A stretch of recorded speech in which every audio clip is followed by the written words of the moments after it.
Current போதா எல்லாருக்கும் current? Night ஆனா டெய்லி சோலார் சிஸ்டம்னு ஒன்று கண்டுபிடிச்சானுங்க. யாராவது ட்ரை பண்ணீங்களா? சரி, நீங்க ரிலே ஆகணும். சரி, ஓகே, இவ்வளவு நாள் கரண்ட் இஷ்யூ இல்லாம இருந்துட்டீங்களா ஜாலியா? இப்போ இஷ்யூ ஆகுதா? சரி, பரவாயில்ல, ஒரு 6 மாசம் கேட்காதீங்க. 6 மணி நேரம் மின்சாரம் இல்லாததால் மூதாட்டி பலியாகி இருக்கிறார். என் வீட்டுல கூட கரண்ட் எடுத்துக்கோங்கன்ற நானு. அவன் செத்துட்டான்டா. ஹாய் ஹலோ வணக்கம் மக்களே. ஸோ இந்த வீடியோவில் நம்ம என்ன பார்க்க போகிறோம்னா, இந்த வீடியோவில் நிறைய விஷயத்தை பற்றி டிஸ்கஸ் பண்ண போகிறோம். நம்ம நிறைய இடத்துல சொல்லிகிட்டே இருப்போம், கொஞ்சம் முட்டு கொடுங்க, நான் வேணான்னு சொல்லலை, ஆனால் எதுக்குடா இப்படி முட்டா கொடுக்குறீங்கன்ற மாதிரி தான் சொல்லிகிட்டு இருப்போம். ஸோ அந்த மாதிரி முட்டு கொடுக்குறதுக்குன்னு ஒரு பீஸு தனியாக இப்போ ரெடியாகி இன்டர்வியூன்ற பேரில் இன்டர்வியூ கொடுத்து வச்சு சைன் செஞ்சுக்கிட்டு இருக்காங்க. அந்த முட்டை அது எந்த முட்டு, யார்? நம்ம மகேந்திரன், மாஸ்டர் மகேந்திரன் சொல்லிகிட்டு இருப்போம்ல, அந்த ஆள் இப்போ பயங்கரமாக டிவி கேட்க முட்டு கொடுக்குறேன்ற பேரில் முட்டை கொடுத்து பயங்கரமாக வாங்கி கட்டிக்கிட்டு இருக்காப்புல. சோலி முடிச்சு. ஸோ அடுத்து பார்த்தீங்க அப்படின்னா, சீமானன் அண்ணன் பேசுனதை வச்சு இவனுக்கு ட்ரிகர் ஆகிட்டானுங்க. ஏற்கனவே காங்கிரஸ்காரங்க ட்ரிகர் ஆகி பேசிகிட்டு இருந்தது வேறு விஷயம்.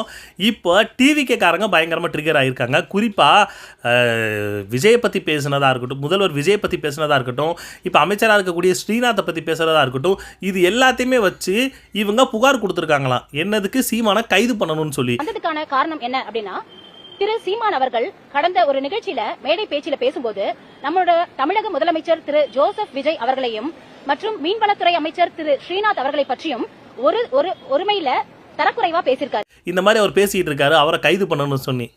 அப்படியா? சரிங்க ராசா, சரிங்க. ஸோ அது எல்லாத்தையுமே வீடியோவில் பார்க்க போகிறோம். அது மட்டும் கிடையாது, ராஜ்மோகன் இப்போ பார்த்திங்க அப்படின்னா ஸ்கூல் கேம்பஸ்குள்ளே ஜாதி சம்மந்தப்பட்ட மத சம்மந்தப்பட்ட எதுவுமே இருக்கக்கூடாது அப்படின்னு சொல்லி எடுத்துக்காட்டுக்குன்னு ஒரு விஷயத்த சொன்னார். அது இப்போ பயங்கரமாக வைரல் ஆகிட்டுருக்கு. அடுத்து ஏற்கனவே ஒரு அமைச்சர்னு சொல்லி ஒருத்தர், எதுக்கு சிஎம் ஃபோட்டோலாம் நீங்கள் வைக்காமல் இருக்கீங்க, வெளியே மாட்டாத தூக்கிட்டு வந்து உள்ளே வந்து மாட்டுங்க, நீங்கள் வந்து என்ன ஹாஸ்பிட்டலை பற்றி நீங்கள் எதை பற்றி சொன்னாலும் எங்களுக்கு அதை பற்றி கவலை கிடையாது, சிஎம் ஃபோட்டோ தான் எங்களுக்கு முக்கியன்ற மாதிரி ஒரு விஷயத்த சொல்லி சிஎம் ஃபோட்டோ முன்னாடி மாட்ட சொன்னார்ல. இப்போ அவர் மறுபடியும் ஒரு ஆய்வுக்குன்னு போய் அங்கே வேற ஒரு காமெடி பண்ணிக்கிட்டு இருக்காரு.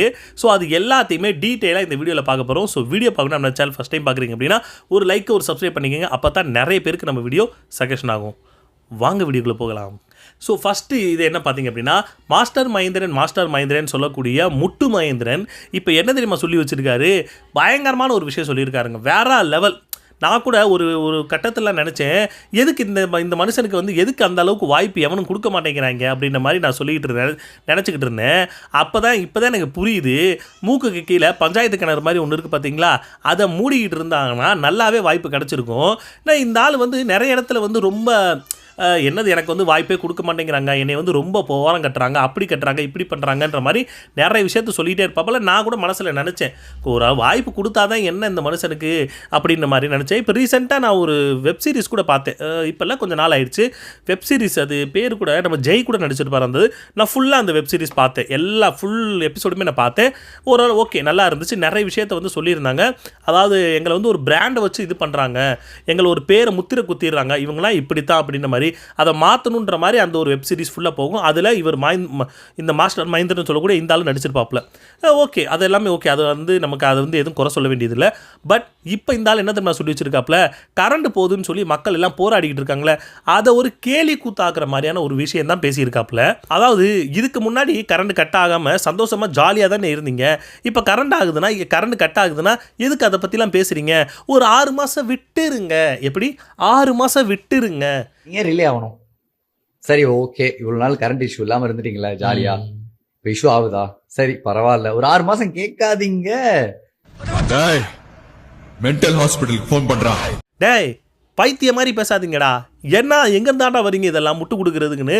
6 மாதத்தை கரண்ட் விஷயத்தை பற்றி பேசவே கூடாதான். நான் என்ன கேட்குறேன், இப்போ ரீசெண்டாக பார்த்தீங்க அப்படின்னா ஒரு பாட்டி 6 மணி நேரம் கரண்ட் வந்து போய் வராமல் இருந்ததுனால அவங்க ஆக்சிஜனை வச்சு அந்த வந்து யூஸ் பண்ணிகிட்டு இருந்துருக்காங்க. அதுக்கு கரண்ட் தேவைப்பட்டதுனால அது அந்த டைமில் கரண்ட் இல்லை, அதனால அந்த மூதாட்டி இறந்துட்டாங்க. 6 மணி நேரம் மின்சாரம் இல்லாததால் மூதாட்டி பலியாகி இருக்கிறார். இப்போ உங்கள் வீட்டில் இந்த மாதிரி ஒரு விஷயம் நடந்து, எப்படி உங்கள் வீட்டில் இந்த மாதிரி ஒரு விஷயம் நடந்து, உங்கள் வீட்டில் ஒரு வயசானவங்களுக்கு இந்த மாதிரி ஒரு பிரச்சனை இருந்து அவங்களுக்கு இந்த மாதிரி ஆக்சிஜன் சப்ளை கொடுத்து இந்த மாதிரி இறந்துட்டாங்க அப்படின்னா, அப்பையும் நீ இப்படி தான் பேசிக்கிட்டு இருப்பியாடா? சொல்கிறா, யாரா நீ, எப்படா எங்கேருந்துடா வர்றீங்க அப்படின்ற மாதிரி தான் இருக்குது. ஏன் சொல்கிறேன் அப்படின்னா இவனுக்கு வந்து தான் வந்து ஒரு பெரிய ஒரு ரேஞ்ச் ஒரு லார்டு லபக்குதாஸ் மாதிரி நினச்சிக்கிறானுங்க. என்னது இன்னும் நிறைய விஷயம் பேசியிருக்காங்க. 6 மாதம் தானே விட்டுருங்க, வேணும்னா என் வீட்டிலேருந்து வந்து எடுத்துக்கங்க. என் வீட்டில் கூட கரண்ட் எடுத்துக்கோங்கன்ற நான். ஆமாம், உங்கள் வீடு வந்து கூடங்குளம் அணுமின் நிலையம் வச்சுருக்க, இல்லை சோலார் இது எல்லாத்தையுமே வச்சு கிழிச்சு விட்டுருக்க. இவங்க வீட்டில் இருந்து நான் ஒன்று சொல்கிறேன், இவன் பேசுனதுக்காகவே நான் என்ன சொல்கிறேன்னா, கரண்ட் இல்லாத மக்கள் எல்லாருமே இவன் வீட்டு வாசலுக்கு போயிருங்க, முதல்ல எனக்கு கரண்ட்டை கொடுத்துட்டு வேறு வேலையை பாரு அப்படின்னு கேளுங்க. ஏன்னா இவருங்க ஈஸியாக பேசிட்டு போயிடுறானுங்க, முட்டு கொடுக்குறேன்ற பேரில் என்னத்தையாவது பேசிட்டு போயிடுறது. அப்போ அதுக்கான பதிலை அதுக்கான வினையை வந்து இவன் தான் அறுத்தாகணும். அதுக்கு வந்து அவன் வந்து அனுபவிச்சு தான் ஆகணுன்ற மாதிரி தான் சொல்லணும். அப்புறம் இன்னொரு விஷயம் சொல்கிறான், சோலார் பேனல்னு ஒரு விஷயம் வந்துச்சு, அதெல்லாம் இவங்களுக்கு தெரியாது போல. கரண்ட் போதா எல்லாருக்கும் கரண்ட்? நைட் ஆனா டெய்லி சோலார் சிஸ்டம்னு ஒன்று கண்டுபிடிச்சானுங்க, யாராவது ட்ரை பண்ணீங்களா? அப்படித்தான். ஏன்னா பைத்தியம் மாதிரி பேசாதீங்கடா. எல்லார் வீட்லேயும் சோலார் பேனல் வைக்கிறதுக்குன்னா உங்கள் அப்பா மாதிரி உங்களை மாதிரி என்ன பெரிய லாடு லபக்குதாசா? நான் எல்லாம் கேட்குறேன், உங்களை மாதிரி லாடா எல்லாரும்?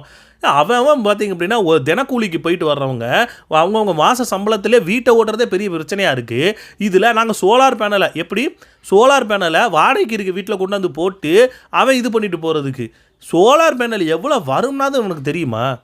இதில் இந்த ஆள் சொல்கிறான், அதாவது சின்ன வயசில் நான் சோலார் பேனல் வச்சு ஃபேனை சுற்ற வச்சு எனக்கு இந்த சோலார்லேருந்து எப்படி வெயிலேருந்து ஒரு 2 வயரை வச்சு ஒரு 2 மோட்டரை வச்சு எப்படி ஃபேனை கிரியேட் பண்ணி எனக்கு தெரியும், நான் பண்ணிக்கிறேன் ஜாலியா. ஓகே. ஐயோ சாமி வேற கூட்டு போங்கடா, கோவத்துல போட்டுற போறேன். டேய், அது எவன் வேணாலும் பண்ணலாம்டா. அந்த சின்னதாக அந்த சோலாரோட அதை வச்சு எவன் வேணாலும் ஈஸியாக பண்ணிட்டு போயிடலாம். அதை பண்ணதை பெருமையாக பீத்திக்கிறாங்க அவன். ஏன்டா சோலார் பேனல் வைக்கிறதுக்கும் நீ சின்ன வயசில் இந்த பொம்மையை வச்சு கிளிங்கிலிங்கிலிங்கிலின்னு விளாண்டதுக்கும் 2க்கு என்னடா சம்மந்தம்? அதை வச்சு நீ விளாண்ட அப்படின்னா வீட்டுக்கு கரண்ட் வந்துடுமா? சோலார் பேனல் போடணும்னா மினிமம் 5 லட்சமாவது வேணும். அது முதல்ல சொந்தத்தில் அது நம்ம சொந்த வீடாக இருக்கணும், அப்போ தான் மேலே போடுறதுக்கு முக்கியமாக இருக்கணும். இங்கே அவங்கவுங்களுக்கு சொந்த வீடே கிடையாது, வாடகை வீட்டில் இருந்துக்கிட்டு இருக்காங்க, கூலி தொழிலாளி கூரை கொட்டாயில் இருக்காங்க. இவங்களுக்கெல்லாம் கரண்ட்டு கவர்மெண்ட்லேருந்து கொடுக்கணும். ஆனால் இவன் என்ன சொல்கிறான்னா, ஏன் அந்த சோலார் பேனல்னு ஒரு விஷயம் இருந்துச்சு யாருக்குமே தெரியாதாம். ஆமாண்டா, உங்களை மாதிரி ஆளெல்லாம் உட்கார வச்சு இன்டர்வியூ எடுத்துக்கிட்டு இருக்கானுங்களே, அவனுங்களை தான் போட்டு மிதிக்கணும். அடுத்து கேள்வி கேட்டால் கரண்ட் வந்துருமான்னு. என்னங்க இப்போ அவர் நீங்கள் கேள்வி கேட்டு மட்டும் உங்களுக்கு என்ன கரண்ட் வந்துடுவாங்க போகுது? அவர் மைக்கு முன்னாடி வச்சுட்டு ஏன் இப்படி நடந்துச்சு அப்படின்னா கரண்ட் ஆன் ஆகிடுவாங்க வீட்டில். கேள்வி கேட்டால் கரண்ட் வந்துருமா வரலையான்னு தெரியாது. ஆனால் உங்களை மாதிரி தற்கொலை இருக்காங்கன்னு எங்களுக்கு இப்போ தான்டா தெரிய வருது. உண்மையிலே இப்படி கேள்வி கேட்டாதான் உங்களுக்கு எந்த அளவுக்கு அறிவு இருக்குயா இல்லையான்றதே எங்களுக்கு இப்போ தான் தெரிய வருது. ஒவ்வொருத்தவனா வெளியே வர்றான் பாருங்க. அப்போது கரண்ட் வந்துச்சா இல்லையான்னு தெரில, தற்கொலைகள்லாம் தெரிய ஆரம்பிச்சிட்டானுங்க வெளியே. அடுத்த ஒரு விஷயம் சொல்கிறாப்புல, அதாவது சிஎம் விஜய் அவர்கள் வந்து ப்ரெஸ்ஸை சந்திக்க மாட்டேங்கிறாங்கன்னு சொல்லி எல்லோரும் கேட்டுக்கிட்டு இருக்காங்க. அப்படின்னு சொன்னதுக்கு ப்ரெஸ்ஸை சந்திக்கணுமா? ஏன் சந்திக்கணும்? ப்ரெஸ்ஸை சந்திக்காமல இருக்கலாமே. நான் வந்து என்ன சொல்கிறேன்னா, நீ வந்து பெரிய முட்டுன்னு எனக்கு தெரியுது, ஆனால் எதுக்கு முட்டு கொடுக்குறோன்னு கொஞ்சம் தெரிஞ்சுக்கிட்டு பேசு. வாயில் வந்ததெல்லாம் அடிச்சு விட்டுக்கிட்டு இருக்கக்கூடாது. ஏன் சொல்கிறேன் அப்படின்னா, நீ தான் சொல்கிற ஏன் ப்ரெஸ்ஸை சந்திக்கணும், 6 மாதத்துக்கு அப்புறம் சந்திக்கலாமே அப்படின்ற மாதிரி ஒரு விஷயம் சொல்கிற. ப்ரெஸ்ஸை சந்திக்கமா இல்லைன்றதுக்கு நான் இதை எப்படி பார்க்குறேன்னா, என்னோட பெர்ஸ்பெக்டிவ்ல ஏன் சந்திக்கணும், எதுக்கு? ஓகே. இப்போது அவர் ஒரு வேலை செஞ்சுட்டு இருக்காருன்னா அவர் செய்கிற வேலையை நியூஸாக போகிறதுக்கு தான் ப்ரெஸ் இருக்கு. நியூஸாக போகிற ப்ரெஸ்ஸை சும்மா பார்க்கறதுக்கு ப்ரெஸ் இல்லை. இதுக்கு முன்னாடி இருந்தவங்க பண்ணியிருக்கலாம். இன்னைக்கு அடே முட்டு சொல்கிறத கேளு முட்டு. என்ன அப்படின்னா, விஜய் வந்து தேர்தலுக்கு வந்து பிரச்சாரத்துக்கு வந்தார், எல்லாருக்குமே தெரியும். தேர்தல் பிரச்சாரத்துக்கு வந்தார். ஒரு சேனல் விடாமல் எல்லா நியூஸ் சேனல்லையும் இவரோட பாட்டு தான். உங்கள் விஜய் உயிரென வரட்டா. அப்போது பிரச்சாரத்துக்கு வரும்போது மட்டும் உங்கள் விஜய் உயிரென வரட்டான்னு சொல்லி காலையில் அவர் அங்கேருந்து வீட்டிலேருந்து கிளம்புனதுலேருந்து மறுபடியும் வீட்டுக்கு போய் அந்த கதை மூடுற வரைக்கும் எல்லா நியூஸ் சேனல்லையும் இந்த பாட்டு அவர் என்ன பண்ணுறாரு, கை கும்புறாரா, மற்றவங்களுக்கு இளநியை அவன் தூக்கி போடுறானா, இல்லை தர்பூசணி தூக்கி போடுற எல்லா கவரேஜையுமே எல்லா நியூஸ் சேனலும் காட்டணும். எல்லா நியூஸ் சேனலும் அப்போ காட்டினாங்க. அப்போ மட்டும் உங்களுக்கு நியூஸ் சேனல் தேவைப்பட்டுச்சு. அதை வச்சு ஜெயிச்ச நீங்கள் இப்போ அவங்கள்ட்ட ஒரு இன்டர்வியூ கொடுக்கணும் அப்படின்னா அவர் எதுக்கு இன்டர்வியூ கொடுக்கணும்? ஏன்டா பைத்தியக்காரன். அப்போது இவங்களும் நினச்சிருக்காங்களே, நாங்கள் எதுக்குங்க உங்களோட கவரேஜை போடணும், நாங்கள் போடாமலே இருந்துட்டு போகிறோன்னு சொல்லி இவங்க கேட்டிருக்கலாம்ல. அப்போ மட்டும் உங்களுக்கு நியூஸ் சேனலு, நியூஸு, பத்திரிக்கையாளர் எல்லாரும் உங்களுக்கு தேவைப்பட்டாங்க. இப்போ மட்டும் பார்த்தீங்க அப்படின்னா எதுக்கு பத்திரிக்கையாளர் சந்திக்கணும்னு சொல்லி கேட்டுக்கிட்டு இருக்கான் பைத்தியக்காரத்தனமாக. அதுலேயும் சட்டசபையில் பேசுவார், அதை எடுத்துகிட்டு வந்து இவங்க போடட்டும். நான் என்ன கேட்குறேன், சட்டசபையில் உங்கள் அண்ணன் பேசி எவ்வளோ பேசியிருப்பார் கொஞ்சம் சொல்லுங்கள். உங்கள் அண்ணன் எதிர்க்கட்சி பேசுனதுக்கு எதிர்த்து எந்த இடத்துல எப்போ பேசினார் முதல்ல அதை சொல்லுங்கள். பேசினாரா முதல்ல? எதுவுமே பேசவில்லை. எதிர்க்கட்சிக்காரங்க தான் வச்சு செஞ்சுக்கிட்டு இருந்தாங்க. உங்கள் அண்ணன் எங்கே பேசினார்? அங்கேயும் பேசலை. பத்திரிக்கையாளர்கிட்ட பேசுங்க அப்படின்னு சொல்லி டெல்லியில் அவங்க பிரதமர் மீட் பண்ணிட்டு வரும்போது நீங்கள் சந்தித்து பேசுங்க சார், இதுதான் வந்து நடைமுறை, இதை வந்து மீறாதீங்க மாற்றாதீங்கன்னு சொன்னதுக்கு அதுக்கும் கண்டுக்கலை. எந்த இடத்துலையும் ப்ரெஸ்ஸை மீட் பண்ணது கிடையாது. சரிப்பா, இவர் வந்து இப்போ வந்து ப்ரெஸ் மீட் பண்ணல, இப்போ முதல்வராக இருக்கார், ப்ரெஸ் மீட் பண்ணல, 6 மாதம் கழிச்சு மீட் பண்ணுவாருன்னு சொல்கிறீங்க. ஓகே, ஆனால் 41 பேர் கரூரில் இறந்தப்போ அதுக்கும் ஒரு ப்ரெஸ் மீட் நீங்கள் கொடுக்கவே இல்லையே. இப்போ வரைக்கும் என்ன சொல்லிகிட்டு இருக்கீங்க? திமுக தான் காரணம்னு சொல்லிட்டு இருக்கீங்க. சிஎம் ஆனதுக்கு அப்புறமும் நீங்கள் திமுக தான் காரணம்னு சொல்லிட்டு இருக்கீங்க. அப்போ திமுக காரணம் அப்படின்னா எந்த விதத்தில் காரணம்? யார் காரணம்? தூக்கி உள்ளே போடுங்க, இன்வெஸ்டிகேட் பண்ணுங்க, என்னவோ பண்ணுங்க, அதுக்கு காரணமானவங்களை தூக்கி உள்ளே போடுங்க. இதுதாயா காரணம் அப்படின்னு சொல்லுங்க.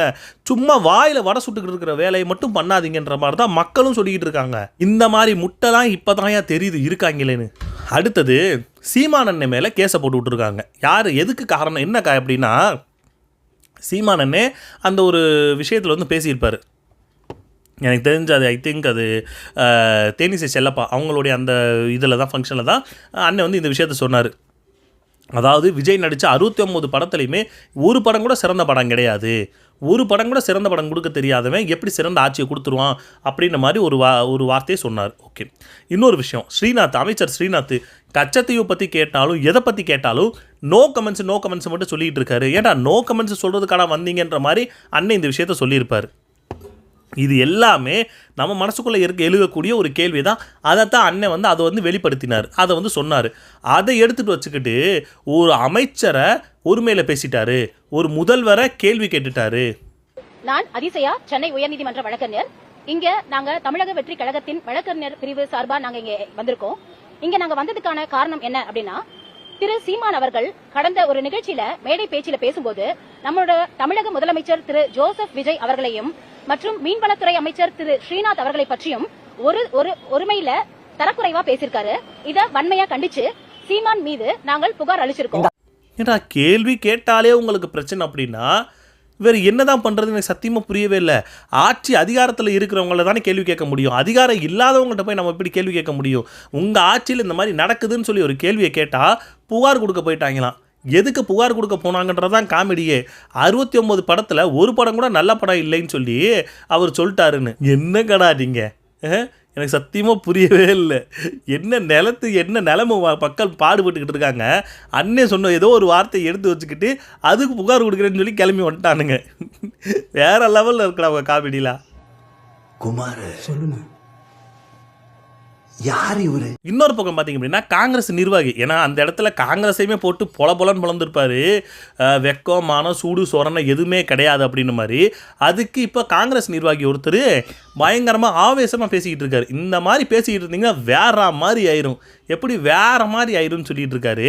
இனிமேல் சீமான் வந்து காங்கிரஸ் பத்தி தேவையெல்லாம் பேசிட்டாங்கன்னா அடுத்த நடவடிக்கை வேற மாதிரி இருக்கும். நீ பழையபடி நினைச்சுக்கிட்டு ராஜீவ் காந்தியே நாங்க தான் கொண்டு வந்த மாதிரி திராவிட்டு பேசணும்னு வச்சுக்கோ, எங்க பேச்சு வேற மாதிரி இருக்கும். திமுக கிட்ட காசை வாங்கிட்டு பயங்கரமாக வந்து தாவேக்காவை எதிர்க்கிறீங்க அப்படின்னு சொல்லி நீங்கள் எங்கள் அண்ணன் பேசின முழு வீடியோயும் பார்த்தீங்களா பார்க்கலையா? திமுக கிட்ட காசை வாங்கிட்டு திமுகவை யாராச்சும் திட்டுவாங்களா சொல்லுங்கள்? திமுக அவர்கிட்ட காசை வாங்கிட்டு எங்கள் அண்ணன் திமுகவே கோல திமுக அப்படி இப்படின்னு சொல்லி திமுக வச்சு செஞ்சுக்கிட்டு இருக்காரு. இப்போவும் அதான் பண்ணிக்கிட்டு இருக்காரு. ஆனால் அது தெரியாத இவனுங்க, நான் என்ன கேட்குறேன், அவ்வளோ ரோசம் மானம் சூடு சொரணை இருந்தவங்களா ஒரு மாதத்துக்கு முன்னாடி நீங்கள் எங்கே இருந்தீங்கன்னு கொஞ்சம் யோசிச்சு பாருங்கள். திமுக கிட்ட இருந்தீங்க, திமுக கிட்ட அவங்களோட சேர்ந்து ஓட்டு கேட்டு ஓட்டு வாங்கி எல்லாம் பண்ணிவிட்டு தாவகி கிட்ட போனீங்க அப்படின்னா மற்றவங்க என்ன சும்மா இருப்பாங்களா சொல்லுங்கள்? இதே விஷயம் நான் என்ன கேட்குறேன், இப்போது சீமான் பேசினாருன்னு சொல்லி உங்களுக்கு இவ்வளோ கோவம் வருது அப்படின்னா திமுக எப்படி திமுக தயவில் ஜெயிச்ச நீங்கள் உங்களை எதிர்த்து திமுக ஒரு போஸ்டர் வச்சுருக்காங்க டெல்லியிலே பார்த்தீங்க அப்படின்னா ஒரு போஸ்டர் வச்சுருக்காங்க. இந்த மாதிரி எங்களை துரோகம் பண்ணி இவங்க இது பண்ணிட்டாங்கன்னு சொல்லி அங்கே இருக்கிற மக்களுக்கு தெரிய வைக்கிறதுக்கு அங்கங்கே எல்லா இடத்துலையுமே போஸ்டர் ஒட்டி எதுவும் பண்ணிக்கிட்டு இருக்காங்க. அதே மாதிரி தான் அங்கே நடந்த அதாவது இந்தியா கூட்டணியில் நாங்கள் இல்லை அப்படின்ற மாதிரி ஒரு விஷயத்த சொல்லி அதை புறக்கணிச்சாங்க திமுக. இப்போது அதில் உங்களுடைய நிலைப்பாடு என்ன? அதாவது உதயநிதி வந்து ரொம்ப இது பேசிட்டாரு, உதயநிதி வந்து அப்படி பேசிட்டாரு, அவர் மேலே நாங்கள் ரொம்ப வன்மையாக கண்டிக்கிறோம்னு உங்களால் சொல்ல முடியுமா? சொல்லி பாருங்கள். உங்களால் அதெல்லாம் சொல்ல முடியுமா? எதுவுமே சொல்ல முடியாது. ஏன்னா எல்லா தப்பையும் பண்ணிவிட்டு கேள்வி கேட்டால் மட்டும் ஏன் கேள்வி கேட்குறேன்னு வந்து சொல்கிறது என்னங்கய்யா? அடுத்து தாவே கூட அமைச்சர்கள்லாம் பண்ணக்கூடிய சில கூத்தெல்லாம் ஒவ்வொன்றா வரேன். இப்போ அமைச்சர் வெங்கட்ராமன் சொல்லி ஒருத்தர் இருக்கார். அவர்கிட்ட சார் விவசாயிகள் போராட்டம்லாம் பண்ணிக்கிட்டு இருக்காங்க, நீங்கள் அதை பற்றி என்ன சொல்லின்னு கேட்டால், நான் நிறைய இடத்துக்கு போனேங்க. எப்படி? நான் நிறைய இடத்துக்கு போனேன், ஆனால் விவசாயிகள் போராட்டம்லாம் என் கண்ணுக்கு தெரியவே இல்லையே. கடனை தள்ளுபடி பண்ணணும் அப்படின்னு சொல்லிட்டு பல்வேறு கட்ட போராட்டங்கள் வந்து பல மாவட்டத்தில் நடந்துகிட்டு இருக்கு. விவசாயிகள் பண்ணிட்டு இருக்காங்க. அதை எப்படி நம்ம எல்லாரும் சொல்கிறோம். நான் பேப்பரை பார்க்குறேன், மக்களை சந்திக்கிறேன். 4 நாளாக இந்த எல்லா டெல்டா மாவட்டம் எல்லா பக்கம் தான் சுற்றுப்பயணம் பண்ணுறேன். எல்லா துறை மக்களும் கவனிக்கிறேன். ஹல்லிங் பண்ணுற மில் ஓனர்ஸ்லேருந்து கூலி தொழிலாளர் வரைக்கும் எல்லாத்தையும் பார்க்குறேன். போராட்டம் கண்ணுக்கு தெரிஞ்சு இல்லை. இந்த ஆட்சியில் போராட்டங்கள் கிடையாது. குமார் அது அவ்வளோதான், டைம் முடிஞ்சது, வா. எப்படி? கண்ணுக்கு தெரியவே இல்லையே. நான் என்ன நினைக்கிறேன், இவர் சும்மா காய்ச்சி அப்படியே வண்டி எடுத்துகிட்டு அப்படியே கிளம்பி போயிருப்பார் போல இருக்குது. ஒரு வாட்டி சும்மா ஒரு வாட்டி வண்டி எடுத்துகிட்டு போயிருப்பார் போல இருக்குது. விவசாயி போராட்டமே தெரியலையா? விவசாயிங்க தான் அவ்வளோ ஏன் தெரில என்ன வச்சுக்கோங்களேன். போராடின விவசாயி தான் தூக்கி உள்ளே போட்டு வச்சுருக்கீங்களே, வேறு எங்கிட்ட உங்கள் கண்ணுக்கு தெரியவாங்கன்ற மாதிரி தான் இருக்குது. ஏன்னா என் கண்ணுக்கு விவசாயிங்களே தெரியல அப்படின்னு சொல்லிகிட்டு இருக்காரு. அதாவது உங்களுடைய தளபதி, உங்களுடைய சிஎம் சொன்ன அந்த விஷயம், விவசாயிகள் தள்ளுபடிகள் கடன் எல்லாத்தையும் தள்ளுபடி பண்ணுவேன் அப்படின்னு சொல்லிட்டு வேற ஒரு செக்கு வச்சார் பார்த்தீங்களா? அதுக்கு விவசாயிகள் போராடிக்கிட்டு பயங்கரமாக இது பண்ணிக்கிட்டு இருந்தாங்க. அது தெரிஞ்சு தான் மக்கள், அதாவது அந்த போராடின மக்களை விவசாயிகளை தூக்கி ஜெயிலில் தூக்கி போட்டீங்க. எப்படி? விவசாயிகள்னா ரொம்ப முக்கியம், விவசாயம் தான் எல்லாத்துக்கும் ஒன்று, அடுத்த ஜென்மத்தை பிறந்தா விவசாயியாக தான் பிறப்பேன்னு சொல்லிவிட்டு இந்த ஜென்மத்திலே அந்த விவசாயிங்க வயிற்று அடிக்கிறீங்களே, என்னத்தை சொல்கிறது? இது கேட்டால் போராடுற விவசாயிங்க என் கண்ணுக்கு தெரியலைன்னு வேற சொல்லிக்கிறீங்க. அடுத்து நம்ம பர்வேஷ், அவர் தான் ஆய்வு பண்ணுறதுல பயங்கரமான சிறந்த புலியாச்சே. இவர் ஆய்வுக்குன்னு ஒரு போயிருக்காரு, எங்கள் ஹாஸ்பிட்டலுக்கு போயிருக்காரு. இதுக்கு முன்னாடி சிஎம் ஃபோட்டோ எங்கன்னு கேட்டு ஆய்வு பண்ணி அதுக்கு வேறு மாதிரிலாம் ட்ரோல் மெட்டீரியல் ஆகிட்டு இருந்தார். இப்போ மறுபடியும் ட்ரோல் மெட்டீரியல் ஆகிறதே இவங்களுக்கு வந்து பயங்கரமான ஒரு விஷயமா இருக்கும் போல இருக்குது. ஸோ இப்போ போய் என்ன பண்ணியிருக்காரு அப்படின்னா, ஒரு டாக்டர் அவங்க நைட் ஷிஃப்ட் முடிச்சுட்டு வீட்டுக்கு போயிட்டாரு. டேயில் வரக்கூடிய டாக்டர் வந்திருக்காங்க. இப்போ அங்கே இருக்கிற பேஷண்ட்டை பற்றி கேட்குறாங்க. என்ன கேட்குறாங்க அப்படின்னா, இவங்களுடைய இது டீட்டெயில் என்ன, இது என்ன ஆச்சு, இவருக்கு என்ன இதுன்னு கேட்கவும், சார் இப்போ அவங்க வந்து வெளியே போயிட்டு, அதாவது வீட்டுக்கு போயிட்டாங்க. நைட் ஷிஃப்ட்டில் பார்த்துக்கிட்டு இருந்த அந்த டாக்டர் வெளியே போயிட்டாங்க. இப்போ டே ஷிஃப்ட்டில் வந்திருக்காங்க. இவங்க இனிமேல் தான் செக் பண்ணுவாங்க என்ன ஏதுன்றதை அப்படின்ற மாதிரி ஒரு விஷயம். நார்மலாக இதான் நடக்கும். ஏன் அப்படின்னா, எல்லா பேஷண்ட்டுக்கும் பார்த்திங்க அப்படின்னா அவங்களுக்கு என்ன நடக்குது, என்ன டீட்டெயிலுன்றதை தனியாக அவங்களுக்கு ஒரு ஃபுல்லாக அந்த ஒரு டாக்குமெண்ட் பண்ணி அவங்க வச்சுருப்பாங்க. எந்த டாக்டர் வந்தாலும் அதை பார்த்து அதுக்கு மேலே என்ன பண்ணணுமோ அதை பண்ணுவாங்க. அதுதான் நார்மல் நடைமுறை. டே ஷிஃப்ட்டில் வரவங்க டே ஷிஃப்ட்டில் வருவாங்க, நைட் நைட் ஷிஃப்ட்டில் வருவாங்க. இதை கேட்டுக்கிட்டு இருந்தா நம்ம அமைச்சர், ஏன் ஒரே டாக்டர் இருக்க வேண்டியதானே, எதுக்கு நீங்கள் வந்து ஷிஃப்ட் பண்ணி பார்த்துக்கிட்டு இருக்கீங்க? அந்த டாக்டர், அதாவது இப்போ அந்த டாக்டர் போயிட்டாங்க, இந்த பேஷண்டோட ஹிஸ்ட்ரி என்னன்னு தெரியுமா?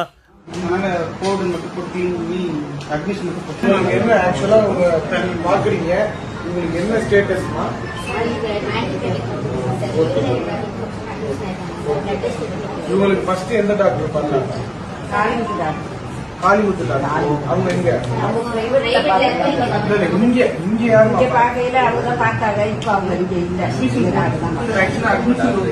மேடம் ஒன்றும் இல்லை, ஒவ்வொருத்தவங்க ரொட்டேன் பார்த்தா இவங்களோட ஹிஸ்ட்ரி எனக்கு தெரியாது. ஆமாம், ஹிஸ்ட்ரி ஜாக்கிரஃபிலாம் படிக்கிறதுக்காக தான் அவங்க பயாலஜி படிச்சுட்டு டாக்டராகி வந்திருக்காங்க. என்னையா கேட்டுக்கிட்டு இருக்கீங்க? அந்த டாக்குமெண்ட்ஸ் எல்லாம் அவங்களுடைய இதை எடுத்து பார்த்தோம் அப்படின்னா, ப்ரிஸ்கிரிப்ஷன் எல்லாத்தையும் எடுத்து பார்த்தோம்னா அவங்களுக்கு என்ன பிரச்சனை, என்ன அவங்களுக்கு என்ன பார்க்கணுன்றது தெரிஞ்சிட போகுது. இதுக்கு தனியாக அவங்க வந்து ஃபுல் டே, எப்படி ஒரு நாளைக்கு 8 மணி நேரம் வேலைன்னு வைங்க, என்ன 16 மணி நேரமாக வந்து உட்காந்துக்கிட்டு இருப்பாங்க. வாயில் வந்ததை சொல்கிறோம், ஏதாவது என்ன சொல்கிறோம், என்ன செய்கிறோம், எதையாவது தெரிஞ்சுக்கிட்டு பேசுகிறாங்களா? அமைச்சர் ஆகிட்டாங்க, ஆனாலும் இப்படி இருக்காங்க. அடுத்து பார்த்திங்க அப்படின்னா, ராஜ்மோகன் அவர்கள் ஒரு விஷயத்தை சொல்லியிருக்காரு, அது பயங்கரமான வைரல் ஆகிட்டு இருக்கு. என்ன அப்படின்னா, கல்வித்துறை அமைச்சர் தான் இப்போ இவங்க என்ன சொல்லியிருக்காரு அப்படின்னா, ஸ்கூலில் போகக்கூடிய அந்த குழந்தைகள், அதாவது ஸ்கூல் படிக்கக்கூடிய சிறுவர்கள் மாணவர்கள் பார்த்திங்க அப்படின்னா, நீங்கள் வந்து மத அடையாளத்தையும் ஜாதி அடையாளத்தையும் நீங்கள் ஸ்கூலுக்குள்ளே கொண்டு வரக்கூடாதுன்ற மாதிரி ஒரு விஷயம் சொன்னீங்க. ஓகே, சூப்பர், நான் எல்லாத்தையும் கேட்டுக்கிறேன். ஆனால் ஒரு விஷயத்தை மட்டும் அவர் வந்து எடுத்துக்காட்டாக சொன்னார். என்ன அப்படின்னா, மதம் சாதி சம்பந்தப்பட்ட அடையாளங்களோட கல்வி வளாகத்துக்குள்ள யாருமே வரக்கூடாதுன்னு சொல்லியிருக்கிறோம். யாரும் அது ஒரு சின்ன கயிறா கூட இருக்கட்டும், அதனால எதற்குமே இடம் கிடையாது. கையில கயிறு கட்டிட்டு போகக்கூடாது. எப்படி கையில கயிறு கட்டிட்டு போகக்கூடாது அப்படின்ற மாதிரி ஒரு விஷயத்த சொல்றாரு. இப்போ எல்லார் மனசில் எழுதக்கூடிய கேள்வி என்ன அப்படின்னா, கயிறு கட்டிட்டு போறது அப்படின்னு பார்த்தீங்க அப்படின்னா மோஸ்ட்லி ஹிந்துவா இருக்கக்கூடிய ஹிந்து மதத்தை சார்ந்தவங்க மட்டும்தான் மோஸ்ட்லி அந்த அளவுக்கு கயிறு கட்டிட்டு நிறைய இடத்துக்கு போவாங்க. இப்போ நான் வந்து அந்த அளவுக்கு நான் கயிறு கட்டல, கயிறு கட்டிட்டு போவாங்க. ஆனால் இவர் சொல்லக்கூடிய விஷயம் எல்லா மதத்தினரையும் அப்படின்னா என்ன சொல்கிறது, முஸ்லீமில் இருக்கக்கூடிய பெண்கள் வந்து புர்கா போட்டுட்டு போகிறாங்க, குழந்தைங்க அந்த இதை போட்டு போகிறாங்க, தொப்பி வச்சுருக்காங்க, இல்லை கிறிஸ்டினாக இருக்கக்கூடிய சிலுவை போட்டிருக்காங்க. ஸோ இது எல்லாத்தையுமே சொல்கிறாங்களா அப்படின்ற மாதிரி ஒரு கேள்வி எல்லாருமே இப்போ வச்சுக்கிட்டு இருக்காங்க. எதுக்கு தனிப்பட்டு ஹிந்து மதத்தை மட்டும் நீங்கள் சொல்கிறீங்க? அப்படி நீங்கள் வந்து மதத்தை வந்து நீங்கள் உள்ளே கொண்டு போகக்கூடாது அப்படின்னு நீங்கள் நினச்சிருந்தீங்கன்னா எல்லா மதத்தையும் சொல்லுங்கள். எடுத்துக்காட்டுக்கு கூட நீங்கள் எதுக்கு ஹிந்துவை மட்டும் சொல்கிறீங்கன்னு சொல்லி எல்லாரும் ராஜ்மோகன் கிட்ட கேள்வி கேட்டுக்கிட்டு இருக்காங்க. இது பயங்கரமான வைரல் ஆகிட்டு இருக்கு. அது எதுக்கு ஹிந்து மதத்துக்கு மட்டும்? அப்போ மதமே உள்ளே வரக்கூடாது அப்படின்னா மதத்தின் பேரால நீங்க வைக்கக்கூடிய எல்லா விஷயமும் அதுல வரக்கூடாதுல்ல. புர்கா அணிஞ்சிட்டு நான் வந்து அது எதுவுமே இருக்கக்கூடாதுன்னு நான் சொல்லவே இல்லை. அதையுமே நீங்கள் வந்து சொல்லணும் அப்படின்றதுக்காக தான் சொல்கிறேன். ஏன்னா அப்படி இப்போ ஒருத்தவங்க மட்டும்தான் மதவோட வந்து கொண்டு வர்றாங்களா? எல்லாருமே தான் வர்றாங்க, எல்லாருமே தான் போயிட்டு இருக்காங்க. நீங்கள் ஜாதின்னு சொல்லியிருந்தீங்கன்னா அது ஒரு இதுபோட முடிஞ்சிருக்கும். ஆனால் நீங்கள் மதம்னு சொல்லும்போது வேறு மாதிரியான கொஸ்டின்ஸை உங்கள் மேலே எழுப்பிக்கிட்டு இருக்காங்க. இப்போ அதுதான் நடந்துக்கிட்டு இருக்கு. இதுக்கு என்ன பதில் சொல்ல போகிறாருன்னு தெரியல ராஜ்மோகன் அவர்கள். அடுத்து கடைசியாக பார்த்தீங்க அப்படின்னா, இப்போ மக்கள் ஒரு இடத்துல போராடிக்கிட்டு இருக்காங்க. என்ன அப்படின்னா, அவங்க வாழ்ந்துக்கிட்டு இருந்த வீடை இடிச்சிட்டாங்க. எங்கன்னா கவர்மெண்ட் சைட்லேருந்து இடிச்சிட்டாங்க. இதுக்கு அவங்களுடைய பதில் என்ன அப்படின்னா, அந்த மக்களுடைய கேள்வி என்ன கேட்டுக்கிட்டு இருக்காங்கன்னா, அதாவது என் குழந்தை சொன்னுச்சு, என் புள்ள சொன்னாங்கன்னு சொல்லி நான் விஜய்க்கு ஓட்டு போட்ட ஒரு மாதத்துலேயே எங்கள் வீடு எல்லாத்தையும் இடிச்சிட்டாங்க. இப்போ நாங்கள் எங்கே போகிறது? வாழ்வாதாரமே எங்களுக்கு முடிஞ்சு போச்சு. இப்போ சாப்பாடு கூட வழி இல்லாமல் நாங்கள் வீட்டு தெருவில் நின்றுக்கிட்டு இருக்கோம். இப்போ நான் என்ன பண்ணுறதுன்ற மாதிரி ஒரு கேள்வி கேட்டுக்கிட்டு இருக்காங்க. விஜய்க்கு ஓட்டு போடுங்கன்னு சொன்னாங்க. புள்ளக்குட்டிய பேச்ச கேட்டு நாங்களும் போட்டோம். இப்ப நாங்க சிஎம் சரணாக பார்த்தாகணும். எங்களுக்கு எதுவாவது ஒரு வழி பண்ண சொல்லுங்க.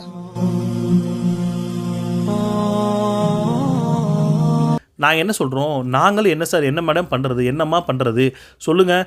உங்களுக்காக ஒரு மனுஷன் நின்றுக்கிட்டு இருந்தார். உங்கள் கூடயே நின்றுக்கிட்டு இருந்தார். நீங்கள் எங்கே இருக்கியோ அங்கே நான் உனக்கு பட்டா போட்டு தரேன், நீ எங்கே வாழ்ந்துக்கிட்டு இருக்கியோ அங்கே நான் இது பண்ணுறேன். சரிப்பா, அவங்க வந்து ஆக்கிரமிப்பு நிலத்தில் வந்து அவங்க வந்து ஆக்கிரமிச்சிட்டாங்க, அதாவது அந்த ஏரி ஆக்கிரமிச்சிட்டாங்க, குளத்தை ஆக்கிரமித்து அந்த வீடு எல்லாத்தையும் கட்டிட்டாங்கன்னு சொல்லிக்கிட்டு இருக்கீங்க. இது வந்து சீமானே கேட்ட கேள்வி. ஆக்கிரமிச்சிட்டாங்கன்னு சொல்லிகிட்டு இருக்கீங்க. ஆனால் ஆக்கிரமித்த இடத்துல எவன் ரேஷன் கார்டு கொடுத்தான்? ரேஷன் கார்டு கொடுத்து ரேஷன் கார்டில் அந்த நம்பர்லாம் பதிச்சிருப்பீங்களே, அது எப்படி வந்துச்சு? இப்போ ஆதார் கார்டு இருக்குது, ஆதார் கார்டில் நீங்கள் எப்படி பேர் போட்டு அட்ரஸ் எப்படி போட்டிங்க? அந்த வீட்டுக்கு கரண்ட் கனெக்ஷன் எப்படி வந்துச்சு? வாட்டர் கனெக்ஷன் எப்படி வந்துச்சு? எல்லா கனெக்ஷனுமே அந்த வீட்டுக்கு கொடுப்பீங்க. ஆனால் அந்த வீடு மட்டும் ஆக்கிரமிப்பு வீடா? அப்படி ஆக்கிரமிச்சிருந்தாங்க அப்படின்னா மின் இணைப்பு நீங்கள் எதுக்கு கொடுத்தீங்க? ரேஷன் கார்டு எப்படி கொடுத்தீங்க?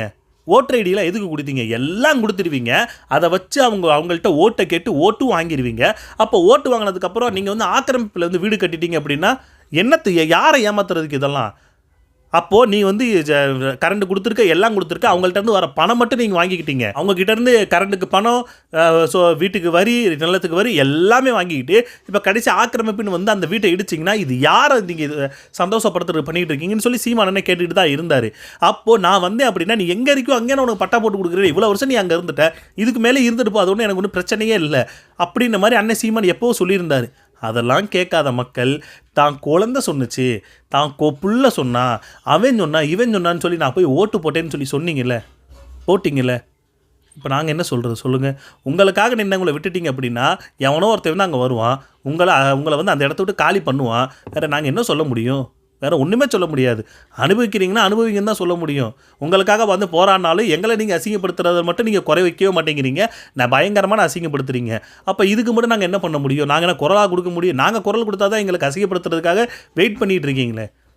ஒன்றும் சொல்கிறதுக்கு இல்லைங்க இந்த மக்கள்கிட்ட. ஸோ நீங்கள் என்ன நினைக்கிறீங்க? உங்களுடைய கருத்துக்களை பதிவு பண்ணுங்கள், நான் பார்த்து தெரிஞ்சுக்கிறேன். அடுத்த வீடியோவில் பார்ப்போம்.